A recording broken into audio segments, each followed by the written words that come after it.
بسم اللہ الرحمن الرحیم۔ السلام علیکم سامعین، کاشانہ بصیرت کے یوٹیوب چینل کے اوپر ہم جس کتاب کو مل کر پڑھ رہے ہیں اس کا نام ہے مذہب اہل بیت، جس میں کہ مکتوب ہیں اور جواب مکتوب ہیں۔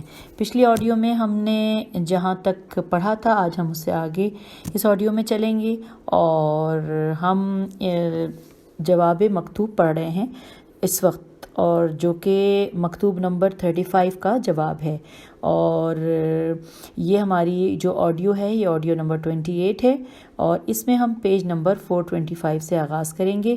لیکن میں 425 سے آغاز کرنے سے پہلے آپ کو ساتھ ساتھ جو پچھلی آڈیو میں ہم گفتگو چل رہی تھی اس کو ساتھ لے کر چلنے کے لیے میں وہ بات مجھے دہرانا بہت ضروری ہے کہ جو پیج نمبر 423 پر کی گئی تھی کہ جس کے حاشیے چل رہے تھے پچھلے 2 صفحات تک، تو وہ بات کیا تھی کہ جب لوگوں میں اختلاف پیدا ہوا تو احکام الہی اور امور شریعت واضح کر دیں، اور آپ صلی اللہ علیہ وآلہ وسلم امت سے فرما کیا چکے تھے، یہ جو بات فرمائی تھی ان بریکٹ اس ہی کے اوپر حاشیے میں ہم بہت ڈیٹیل میں پڑھ رہے ہیں۔ آئیے ہم پڑھتے ہیں۔ انورٹڈ کاما میں لکھا ہے کہ یہ علی ہیں تمہارے ولی ہیں، اس ولی کے اوپر حاشیے میں ہم نے پڑھ لیا، یہ علی ہیں تمہارے ولی ہیں، اور میرے بعد کے اوپر بھی ہم نے حاشیے میں پڑھ لیا میرے بعد، اور یہ میرے بھائی ہیں، اس کے بارے میں بھی حاشیے میں پڑھا۔ پھر لکھا ہے میرے نواسوں کے باپ ہیں، اس کے بارے میں حاشیے میں پڑھا۔ میرے وزیر ہیں، یہ حاشیے میں ہم پڑھ چکے ہیں۔ اور اب پیج نمبر 425 پہ لکھا ہے کہ میرے ہمراز ہیں، میرے ولی ہیں، وسیع ہیں، اور میرے شہر علم کا دروازہ ہیں۔ لیکن ابھی اس میں جو صفحہ نمبر 425 پر ہم ہیں جہاں پہ لکھا ہے میرے ہمراز ہیں، میرے ولی ہیں، ہمیں اس کو حاشیے میں پڑھنا ہے کیونکہ انہوں نے ہمیں ہدایت کی ہے کہ آپ اس کے بارے میں حاشیے میں پڑھیے۔ تو آئیے ہم پڑھتے ہیں۔ میرے ہمراز ہیں، اس کے بارے میں حاشیے میں لکھا ہے کہ اس کے بارے میں حاشیے میں لکھا ہے کہ تمام امت اسلامیہ کا اتفاق ہے کہ کلام مجید میں ایک ایسی آیت ہے جس پر سوائے امیر المومنین کے کسی نے عمل نہیں کیا، آپ کے بعد قیامت تک کوئی اس پر عمل نہیں کر سکے گا، اور وہ سورہ مجادلہ کی آیت نجوی ہے۔ اس پر دوست و دشمن ہر ایک لفظ و زبان متفق ہیں، اور اس کے متعلق شیخین کے معیار پر صریحی احادیث موجود ہیں جسے امت اسلام کا ہر نیک و بد فرد جانتا ہے۔ ملاحظہ ہو مستدرک جلد نمبر 2 صفحہ نمبر 482، اور اسی صفحے پر علامہ ذہبی کی تلخیص مستدرک، اور دیکھیے تفسیر ثعلبی، طبری، سیوطی، زمخشری، رازی وغیرہ کی تفاسیر۔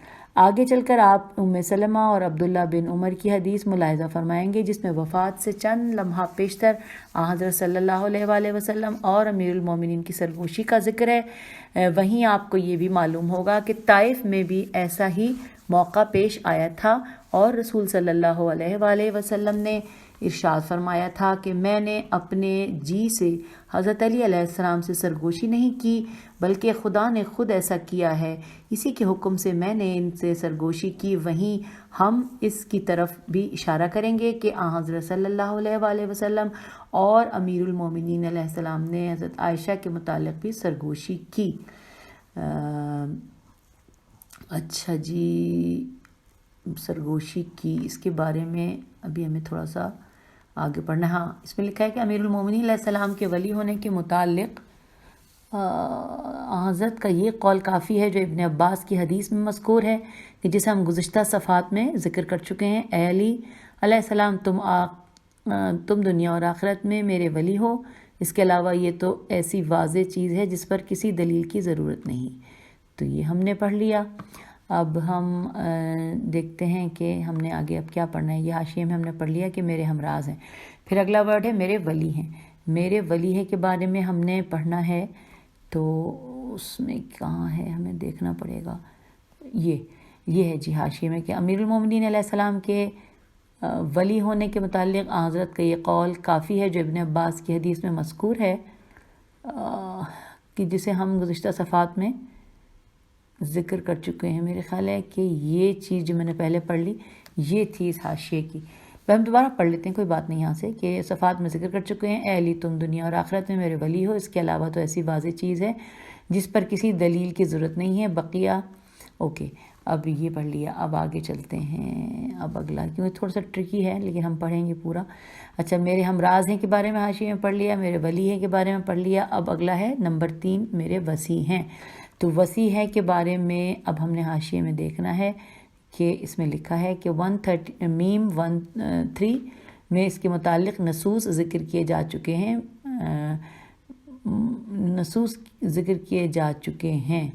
ٹھیک ہے، یہ بھی ہم نے پڑھ لیا. اچھا، اس کے بعد ہے میرے وصیے کے بعد ہے میرے شہر علم کا دروازہ ہیں. اچھا، اب دروازے کے بارے میں ہم نے حاشیے میں پڑھنا ہے. حاشیے میں لکھا ہے کہ ملاحظہ ہو صفحہ نمبر 282 میں حدیث نمبر 9 اور اس پر جو حاشیہ ہم نے سپرد قلم کیا ہے وہ بھی دیکھیے. اس کے بعد لکھا ہے، یہ پوری ابھی تک حدیث چل رہی ہے کہ مولا علی کے بارے میں جو رسول پاک صلی اللہ علیہ وآلہ وسلم نے ذکر کیا. اگلا لکھا ہے کہ میری حکمت کے گھر کا دروازہ ہیں. اب حکمت کے اوپر پھر ہم نے حاشیے میں پڑھنا ہے کہ حکمت میں کیا لکھا ہے. حکمت کے اوپر لکھا ہے کہ ملاحظہ کیجئے صفحہ نمبر 283 میں حدیث نمبر 10. ٹھیک ہے جی، یہ بھی ہم نے دیکھ لیا. گھر کا دروازہ ہیں، اس امت کے لیے باب حتہ ہیں.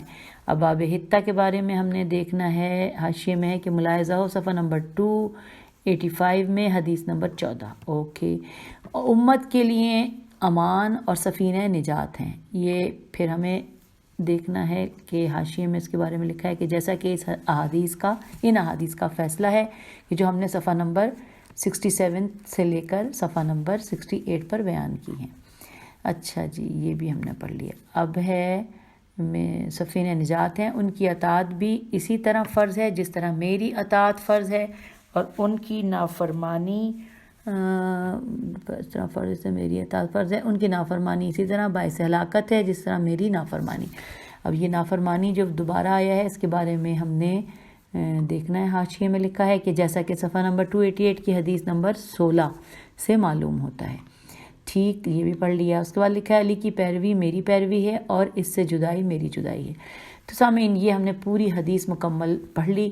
اگر میرا تو دل ہے کہ اس کو ہم صرف بغیر حاشیے میں تو پڑھ چکے، ہم ایک دفعہ اس کو ون گو میں پڑھے لیتے ہیں. ٹھیک ہے، اب اس میں پھر سے یہ لکھا ہے کہ احکام الہی اور امور شریعت واضح کر دیں، اور آپ صلی اللہ علیہ وآلہ وسلم امت سے فرما چکے تھے. اب یہ جو فرمانا ہے نا، اب حاشیوں کے بغیر تفصیل سے ایک ہی لائن میں پڑھتے ہیں. لکھا ہے کہ یہ علی ہیں، تمہارے ولی ہیں میرے بعد، اور یہ میرے بھائی ہیں، میرے نواسوں کے باپ ہیں، میرے وزیر ہیں، میرے ہمراز ہیں، میرے ولی ہیں، وصی ہیں، میرے شہر علم کا دروازہ ہیں، میری حکمت کے گھر کا دروازہ ہیں، میری امت کے لیے باب حتہ ہیں، امت کے لیے امان اور سفینہ نجات ہیں. ان کی اطاعت بھی اسی طرح فرض ہے جس طرح میری اطاعت فرض ہے. ان کی نافرمانی اسی طرح باعث ہلاکت ہے جس طرح میری نافرمانی. علی کی پیروی میری پیروی ہے اور ان سے جدائی مجھ سے جدائی ہے. اور یوں انورٹڈ کاما کلوز ہوا. ہم نے بہت تفصیل سے اس کو پڑھ لیا. اب آگے لکھا ہے پیج نمبر 426 پر ہمیں لکھا ہے ان بریکٹ کہ جیسا کہ صفحہ نمبر 288 کی 17ویں حدیث سے ثابت ہوتا ہے. یہ بریکٹ کلوز ہو گیا. پھر لکھا ہے علی علیہ السلام سے جو صلح رکھے اس سے رسول صلی اللہ علیہ وآلہ وسلم کی بھی صلح ہے، اور جس نے علی علیہ السلام سے جنگ کی اس سے رسول صلی اللہ علیہ وآلہ وسلم بھی برسر جنگ ہیں. اب برسر جنگ ہے جو ہے اس کے بارے میں نیچے حاشیے میں لکھا ہے کہ امام احمد نے مسند جیم جلد 2 صفحہ نمبر 442 پر ابو ہریرہ سے ایک حدیث روایت کی ہے کہ رسول صلی اللہ علیہ وآلہ وسلم نے علی علیہ السلام و فاطمہ سلام اللہ علیہ و حسن علیہ السلام و حسین علیہ السلام کی طرف نظر کر کے ارشاد فرمایا کہ میں برسر جنگ ہوں اس سے جو تم سے جنگ کرے، اور میری بھی صلح ہے اس سے جو تم سے صلح رکھے.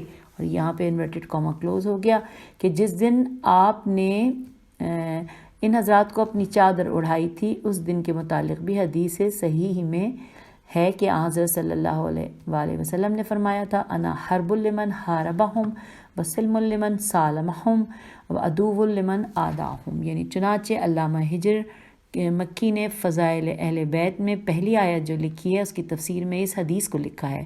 رسول اکرم صلی اللہ علیہ وآلہ وسلم کا یہ قول تو کافی مشہور ہو چکا ہے کہ حرب حربی سلمہ سلمی، علی کی جنگ میری جنگ ہے اور علی کی صلح میری صلح ہے۔ تو یوں ہم نے حاشیے میں پڑھ لیا۔ اس میں آگے پڑھتے ہیں، لکھا ہے کہ جس نے علی کو دوست رکھا اس نے خدا اور خدا کے رسول صلی اللہ علیہ وآلہ وسلم کو دوست رکھا، جس نے علی علیہ السلام سے بغض رکھا اس نے خدا اور اس کے رسول صلی اللہ علیہ وآلہ وسلم سے بغض رکھا۔ اب بغض رکھا کے بارے میں حاشیے میں لکھا ہے کہ جیسا کہ میم 24 پر بیان کی ہوئی حدیث نمبر 9، نمبر 20، نمبر 21 سے ثابت ہوتا ہے۔ ٹھیک ہے جی، یہ ہم نے پڑھ لیا۔ اس کے بعد لکھا ہے جس نے علی علیہ السلام سے موالات رکھی اس نے خدا اور رسول سے موالات رکھی۔ ہم پیج 428 پہ آ گئے، رکھی۔ اور جس نے علی سے عداوت رکھی اس نے خدا اور رسول صلی اللہ علیہ وآلہ وسلم سے عداوت رکھی۔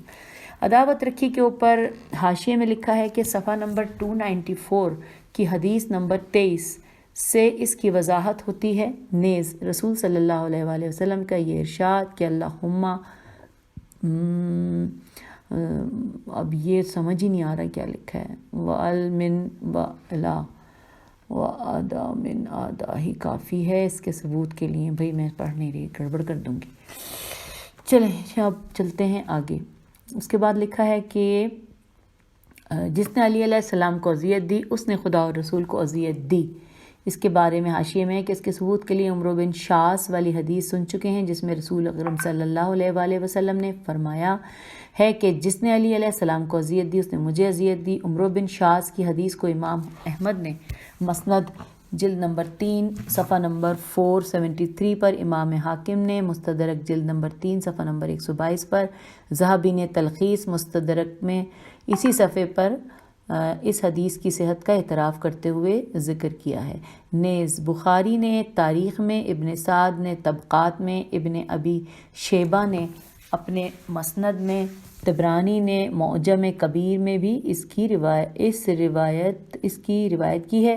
کنز الاعمال جلد نمبر 6 صفحہ نمبر 400 پر بھی موجود ہے۔ تو یہ ہم نے حاشیے میں پڑھ لیا، اور اب آگے پڑھتے ہیں کیونکہ ہم نے حاشیے میں یہاں سے گئے تھے کہ جس نے علی سے عداوت رکھی اس نے خدا اور رسول سے عداوت رکھی، اس کے بارے میں حاشیے میں پڑھ لیا۔ اب لکھا ہے آگے کہ جس نے علی علیہ السلام کو اذیت دی اس نے خدا اور رسول صلی اللہ علیہ وسلم کو اذیت دی، جس کے بارے میں تو ہم نے پڑھ لیا جی، یہ ہم نے اذیت والا پڑھ لیا۔ جس نے علی کو سب و شتم کیا اس نے خدا اور رسول کو سب و شتم کیا۔ اب اس کے بارے میں ہم پڑھتے ہیں، لکھا ہے جیسا کہ صفحہ نمبر 289 میں 18ویں حدیث سے ثابت ہوتا ہے۔ اوکے آگے چلتے ہیں، لکھا ہے علی علیہ السلام نیکوکاروں کے امام، بدکاروں کے قتل کرنے والے ہیں۔ جس نے علی علیہ السلام کی مدد کی وہ منصور ہوا، جس نے علی کی مدد سے گریز کیا ذلیل و خوار ہوا۔ اس کے بارے میں لکھا ہے حاشیے میں کہ جیسا کہ صفحہ نمبر 277 کی پہلی حدیث سے ثابت ہوتا ہے۔ ٹھیک، آگے لکھا ہے علی علیہ السلام مسلمانوں کے سردار، متقین کے امام، روشن پیشانی والوں کو جنت تک لے جانے والے ہیں۔ اب اس کے بارے میں لکھا ہے کہ ملاحظہ فرمائیے صفحہ 277 پر حدیث نمبر 2، 3، 4 اور 5، یہ بھی ہم نے حاشیے میں پڑھ لیا۔ اس کے بعد آگے لکھا ہے کہ علی علیہ السلام ہدایت کا علم ہے، اولیاء خدا کے امام ہیں، نور ہیں، فرما برداران الہی کے لیے، اور وہ کلمہ ہیں جسے خدا نے متقین پر لازم کیا ہے۔ اور یہاں پر اس کے بارے میں حاشیے میں لکھا ہے کہ صفحہ نمبر 279 پر چھٹی حدیث ملاحظہ کیجیے۔ یہ تو وہ حدیث ہیں ساری جو سامعین ہم پڑھ چکے ہیں۔ اب ہم پیج 429 پہ آ گئے ہیں، یہاں پہ لکھا ہے یہی علی علیہ السلام صدیق اکبر ہیں، اس امت کے فاروق ہیں، مومنین کے سردار ہیں۔ اب اس کے بارے میں لکھا ہے حاشیے میں کہ جیسا کہ صفحہ 280 کی حدیث نمبر 7 سے واضح ہوتا ہے۔ آگے ہے کہ یہ بمنزلہ فرقان عظیم و ذکر حکیم کے ہیں۔ اب یہاں پہ ہم نے پڑھنا ہے حاشیے میں، تو حاشیے میں لکھا ہے کہ مکتوب نمبر 4 میں آپ صحیح حدیثیں اس کے ثبوت میں سن چکے ہیں۔ ان احادیث کے دیکھنے کے بعد صاحب بصیرت کے لیے تو پھر کسی شک و شبے کی گنجائش باقی نہیں رہتی۔ صفحہ نمبر 315 پر یہ حدیث بھی ذکر کی گئی ہے، اور حدیث کے عربی میں ہے۔ اس کے آگے لکھا ہے علی قرآن کے ساتھ ہیں اور قرآن علی کے ساتھ ہے، اور یہ دونوں کبھی جدا نہ ہوں گے۔ تو یہ ہم نے پڑھ لیا جی۔ اس کے بعد یہ ہم نے 2 پڑھا، جب حاشیے میں پڑھتے ہیں تو ذرا تسلی سے دیکھنا ہوتا ہے کہیں کوئی گڑبڑ نہ ہو جائے. لکھا ہے آگے علی علیہ السلام رسول صلی اللہ علیہ وآلہ وسلم کے لیے ایسے ہیں جیسے موسیٰ کے لیے ہارون تھے. اب اس کے بارے میں بھی حاشیے میں جیسا کہ میم 13, 14, 15, 16 اور 17 تک ہماری تحریر سے وضاحت ہوتی ہے. اوکے یہ ہو گیا. تو خدا سے ہے علی رسول کے لیے کیسے ہیں جیسے بدن کے لیے سر. اوکے نمبر 5 حاشیے میں پڑھنا ہے. اس میں لکھا ہے کہ صفحہ نمبر 316 پر حدیث جو ہے اس کا ذکر کیا جا چکا ہے. صفحہ نمبر 316 پر جو حدیث ہے وہاں پہ ہمیں ملے گا یہ. اوکے اچھا اس کے بعد لکھا ہے کہ علی مثل نفس رسول کے ہیں. اس کے بارے میں حاشیے میں لکھا ہے کہ جیسا کہ آیت مباہلہ بتاتی ہے نیز عبد الرحمن بن عوف کی حدیث جسے ہم نے صفحہ نمبر 316 کے آخر میں درج کیا ہے. اس کے بعد لکھا ہے کہ خداوند عالم نے تمام روئے زمین کے باشندوں پر نظر ڈالی اور رسول صلی اللہ علیہ وآلہ وسلم و علی علیہ السلام کو منتخب کیا. اس کے بارے میں حاشیے میں لکھا ہے جیسا کہ ہم صفحہ نمبر 409 سے لے کر صفحہ نمبر 410 پر اس کے متعلق صریحی احادیث کا ذکر کر چکے ہیں. اس کے بعد آگے لکھا ہے کہ رسول صلی اللہ علیہ وآلہ وسلم کا یہی ارشاد لے لیجئے جو آپ نے حجۃ الوداع کے موقع پر یوم عرفات فرمایا تھا کہ میرے فرائض کی ادائیگی علی ہی کر سکتے ہیں. اور اس کے بارے میں حاشیے میں لکھا ہے کہ ملاحظہ ہو صفحہ نمبر 285 پر حدیث نمبر 15 اور اس حدیث پر جو ہم نے حاشیہ تحریر کیا ہے وہ بھی دیکھیے. تو یوں ہم پیج نمبر 430 پہ آ گئے ہیں. آئیے اس میں کیا لکھا ہے پڑھتے ہیں. لکھا ہے کہ اس کے علاوہ بکثرت ایسی خصوصیات سے پیغمبر صلی اللہ علیہ وآلہ وسلم نے امیر المومنین کو سرفراز کیا جو صرف وسیع ہی کے لیے زیب دیتی ہیں اور قائم مقام پیغمبر صلی اللہ علیہ وآلہ وسلم ہی کے لیے مناسب ہیں. لہٰذا ان خصوصیات اور مخصوص فضائل و کمالات کے بعد امیر المومنین علیہ السلام کے وسیع پیغمبر ہونے سے انکار کرنا کیسے درست ہو سکتا ہے؟ کتنی حدیثوں کو جھٹلایا جائے گا اور کہاں تک جھٹلایا جائے گا؟ حضرات اہل سنت جو امیر المومنین علیہ السلام کے وسیع پیغمبر صلی اللہ علیہ وآلہ وسلم ہونے سے انکار کرتے ہیں تو اس کی وجہ یہی ہے کہ وہ سمجھتے ہیں کہ اگر امیر المومنین کو وسیع رسول صلی اللہ علیہ وآلہ وسلم تسلیم کر لیا جائے تو پھر خلفائے ثلاثہ کی خلافت باطل ہو جاتی ہے. اور بخاری وغیرہ نے طلحہ بن مصرف والی حدیث جو ذکر کی ہے جس میں ہے کہ میں نے عبداللہ بن ابی اونا یا اوفا سے پوچھا کہ کیا رسول صلی اللہ علیہ وآلہ وسلم نے وصیت فرمائی؟ یہ سوالیہ نشان.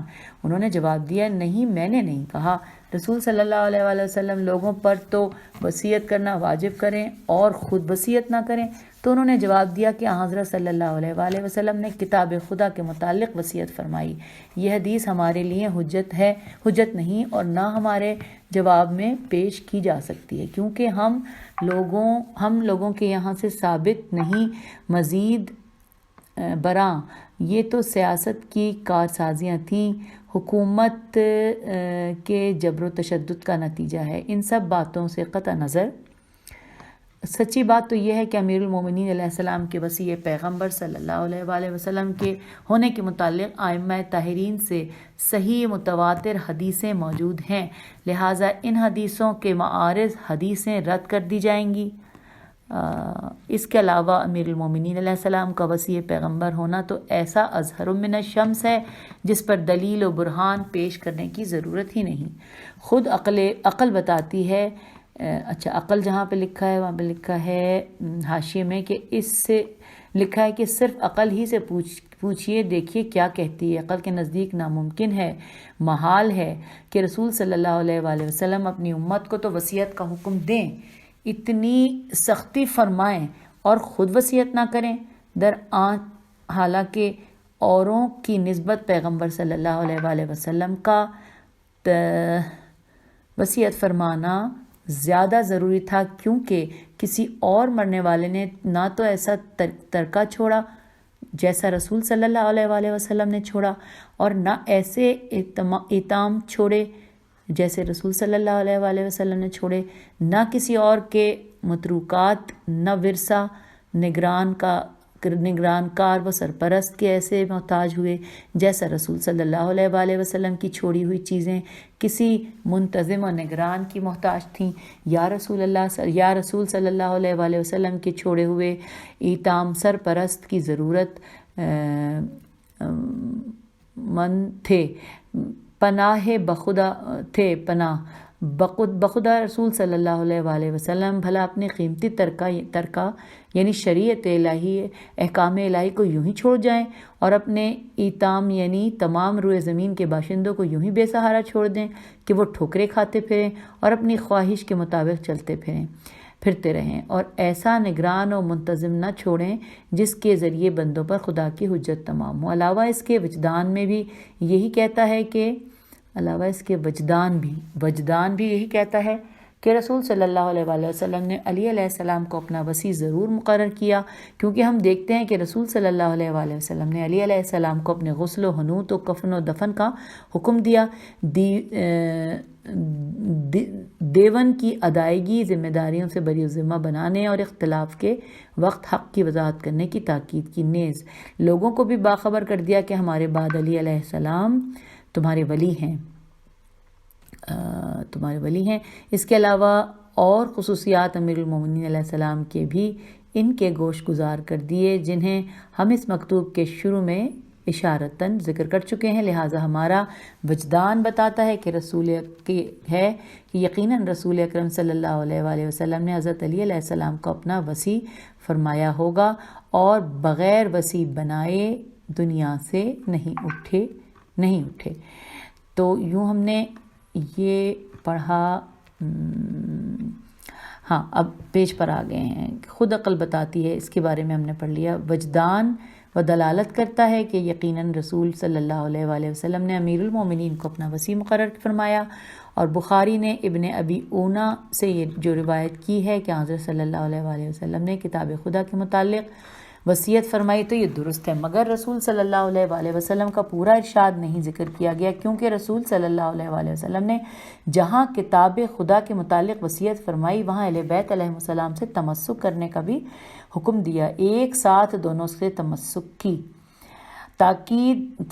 کی تاکید کی اور امت سے فرما دیا تھا کہ خداوند عالم کی دونوں رسیوں کو مضبوطی سے تھامے رہنا، اور ڈرا دیا تھا کہ اگر دونوں سے تمسک نہ کرو گے تو گمراہ ہو جاؤ گے، اور یہ بھی امت کو جتا دیا تھا کہ قرآن و اہل بیت کبھی جدا نہ ہوں گے یہاں تک کہ حوض کوثر پہ میرے پاس پہنچیں. اس باب میں بکثرت متواتر حدیثیں ائمہ طاہرین سے مروی ہیں. اہل بیت طاہرین علیہم السلام کے علاوہ اغیار کی روایت کی ہوئی متعدد حدیثیں ہم گزشتہ اوراق میں ذکر کر چکے ہیں.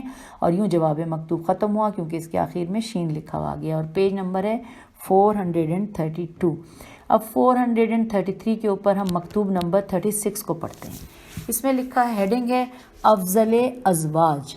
اچھا جی، اب یہ چھوٹا سا ایک پیراگراف کا مکتوب ہے، مکتوب نمبر 36. آئیے پڑھتے ہیں. لکھا ہے، یہ آخر آپ جناب عائشہ ام المومنین جو افضل ازواج نبی صلی اللہ علیہ وآلہ وسلم ہیں، ان سے کیوں روگرداں ہیں؟ آپ نے ان کی حدیث کو پس پش ڈال دیا؟ سوالیہ نشان. گویا کچھ حقیقت ہی نہیں اس کی، حالانکہ ان کا قول فیصلہ کن ہے، جو وہ فیصلہ فرما دیں وہی مبنی بر انصاف ہوگا. پھر بھی آپ کی جو رائے ہو اس اعراض سے وجہ بتائیے کہ ہم بھی سوچیں سمجھیں. اور یوں یہ مکتوب نمبر 36 ختم ہو گیا، کیونکہ اس کے آخر میں لکھا ہے سین. اور اب ہم پیج 434 پر ہیں، جہاں پہ جواب مکتوب ہے. اس کی ہیڈنگ ہے، جناب عائشہ افضل ازواج نبی نہ تھیں. اس کے بارے میں پڑھتے ہیں کہ جناب عائشہ کا افضل ازواج نبی صلی اللہ علیہ وآلہ وسلم ہونا تسلیم کے قابل نہیں. جناب عائشہ افضل ازواج نبی صلی اللہ علیہ وآلہ وسلم ہو بھی کیوں کر سکتی ہیں؟ کیونکہ ان کی رد میں خود ان سے صحیح حدیثیں مروی ہیں. جناب عائشہ خود فرماتی ہیں کہ ایک دن پیغمبر صلی اللہ علیہ وآلہ وسلم نے جناب خدیجہ کا تذکرہ فرمایا تو مجھے برا معلوم ہوا. میں نے کہا، میں تو بڑھیا تھی، ایسی تھی ویسی تھی، اور خداوند عالم نے آپ کو ان سے اچھی بیوی دی. اب بریکٹ میں لکھا ہے کہ اشارہ تھا کہ اپنی طرف. یہ بریکٹ کلوز۔ حضرت نے فرمایا خداوند عالم نے ان سے اچھی بیوی مجھے نہیں دی، وہ مجھ پر اس وقت ایمان لائیں جب سب میرا انکار کرتے تھے، اور اس وقت میری تصدیق کی جب سب جھٹلاتے تھے، اور اس وقت انہوں نے اپنے مال میں شریک بنایا جب سب نے مجھے محروم کر رکھا تھا، اور خدا نے مجھے ان سے اولاد مرحمت کی اور دوسری بیویوں سے اولاد نہ دی۔ اس کے بارے میں حاشیے میں لکھا ہے کہ اس حدیث اور اس کے بعد آنے والی حدیث بہت مشہور صحیح احادیث میں سے ہیں۔ ملاحظہ فرمائیے استیعاب ابن عبد البر میں حالات جناب خدیجہ بین ہی انہی الفاظ میں جو میں نے ابھی عرض کیے ہیں، یہ دونوں حدیثیں موجود ہیں قریب قریب انہی الفاظ کے ساتھ۔ بخاری و مسلم نے بھی اپنی صحیحین میں ان دونوں حدیثوں کا ذکر کیا ہے۔ تو یہ ہم نے پڑھ لیا۔ اس کے بعد لکھا ہے کہ اچھا یہ ہم نے پڑھ لیا جی، ٹھیک ہے۔ اب ہم آگے ہیں پیج نمبر 435 پر، اور جس کی ہیڈنگ ہے کہ جناب خدیجہ تمام ازواج میں افضل ہیں۔ لکھا ہے جناب عائشہ سے حدیث بھی مروی ہے، وہ فرماتی ہیں کہ رسول اکرم صلی اللہ علیہ وآلہ وسلم جب خدیجہ کا ذکر نہ کر لیتے اور ان کی خوب مد و ثنا نہ فرما لیتے، گھر سے جاتے نہیں۔ ایک دن آپ نے حسب دستور خدیجہ کا ذکر فرمایا تو مجھے بڑی غیرت معلوم ہوئی۔ میں نے کہا وہ تو بڑھیا تھیں اور اب خدا نے ان سے بہتر بیوی آپ کو دی۔ یہ سن کر رسول صلی اللہ علیہ وآلہ وسلم غصے سے بھر گئے۔ غیظ و غضب کا یہ عالم تھا کہ سر کے بال غصے کے مارے ہلنے لگے۔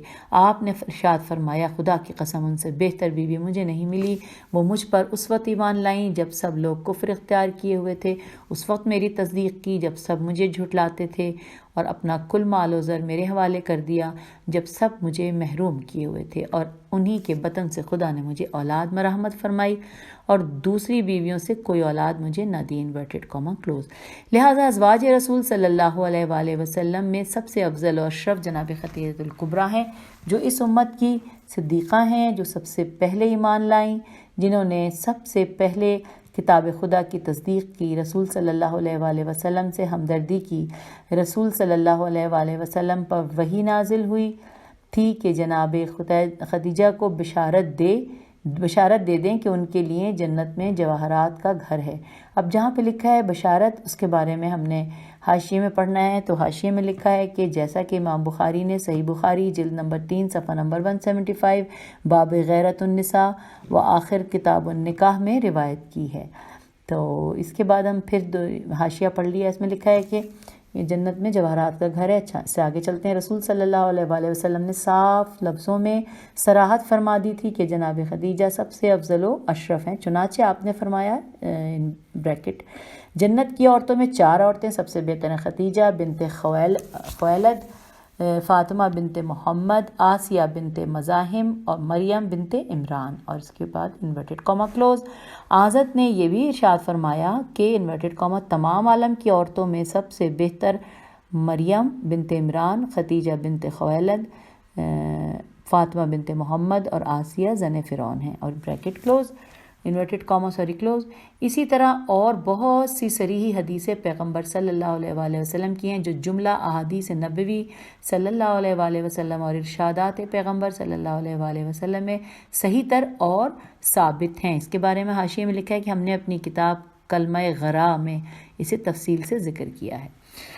اوکے جی، اب ہم اس صفحے میں آگے دیکھتے ہیں۔ لکھا ہے اس کے علاوہ ہم تو یہ بھی کہتے ہیں کہ جناب خدیجہ کے علاوہ دیگر ازواج پیغمبر صلی اللہ علیہ وآلہ وسلم سے بھی جناب عائشہ کو افضل کہنا درست نہیں۔ صحیح حدیثیں، معتبر روایات و اخبار بتاتے ہیں کہ جناب عائشہ کو دیگر ازواج پر کوئی فضیلت نہ تھی، جیسا کہ صاحبان نظر و ارباب عقل سے پوشیدہ نہیں۔ کئی مرتبہ ایسا ہوا کہ جناب عائشہ نے اپنے کو مقابلے دیگر ازواج پیغمبر افضل و اشرف خیال کیا، مگر رسول صلی اللہ علیہ وآلہ وسلم نے تردید کر دی، جیسا کہ جناب صفیہ بنت چھوٹی کے واقعے سے پتہ چلتا ہے۔ رسول صلی اللہ علیہ وآلہ وسلم صفیہ کے پاس آئے تو دیکھا کہ وہ رو رہی ہیں. آپ نے رونے کی وجہ پوچھی. صفیہ نے جواب دیا مجھے معلوم ہوا ہے کہ عائشہ اور حفصہ میری برائیاں کرتی رہتی ہیں اور کہتی ہیں کہ ہم صفیہ سے بہتر ہیں. حضرت صلی اللہ علیہ وآلہ وسلم نے فرمایا تم نے یہ کیوں نہ کہہ دیا کہ تم دونوں مجھ سے بہتر کیوں کر ہو سکتی ہو؟ میرے مقابلے میں تمہاری کیا حقیقت ہے؟ سوالیہ نشان. میرے باپ جناب ہارون علیہ السلام اور چچا جناب موسیٰ شوہر محمد مصطفیٰ ہیں جو خاتم النبیین ہیں. یہاں پہ گفتگو تو ختم نظر آ رہی ہے لیکن حاشیے میں جا کے ہم نے پڑھنا ہے. لکھا ہے ترمذی سے نے بطریق کنانہ مولی ام المومنین صفیہ سے روایت کی ہے اس حدیث کی، اور ابن عبد البر نے حالات صفیہ کی ذیل میں استیعاب الف سین تے یہ عین الف بے میں اس حدیث کو بیان کیا ہے، اور ابن حجر عسقلانی نے بھی اپنی اصابہ میں بضمن حالات جناب صفیہ اس حدیث کو ذکر کیا ہے. نیز شیخ رشید رضا نے اپنے جرید شمارہ نمبر 12 صفحہ نمبر 589 پر ذکر کیا ہے. اس کے علاوہ اور بہت سے حضرات نے اس حدیث کو ذکر کیا ہے. تو یوں ہم نے حاشیہ پڑھ لیا. تو حاشیے کے بعد آگے لکھا ہے کہ جناب عائشہ کے حالات ملاحظہ فرمائیے، ان کے افعال و اقوال میں ان کی حرکتوں کا جائزہ لیجئے تو ہمارے قول کی صداقت آپ پر واضح ہو جائے گی. رہ گیا یہ کہ وصیت پیغمبر صلی اللہ علیہ وآلہ وسلم کے متعلق جو حدیث وہ بیان کرتی ہیں اسے ہم کیوں نہیں مانتے، تو مختصراً یہ سمجھ لیجئے کہ ان کی حدیث حجت نہیں. اب کیوں نہیں حجت ہے کہ اسباب کے پیش نظر ہم ان کی حدیث کو قابل اعتنا نہیں سمجھتے، اسے نہ پوچھیے تو بہتر ہے. اور یوں اس جواب مکتوب کا اختتام ہوا پیج 437 پر، کیونکہ اس کے آخر میں لکھا ہوا ہے شین، اور شین کا مطلب ہے کہ اب یہ جواب مکتوب ختم ہو گیا. تو پیج 437 پہ آپ سے اجازت چاہتے ہیں. انشاءاللہ اگلی آڈیو میں ملتے ہیں پیج 438 کے ساتھ. یہ تھا 437، اگلا ہوگا 438 انشاءاللہ نئے مکتوب کے ساتھ، مکتوب نمبر 37 کے ساتھ. خدا حافظ، فی امان اللہ.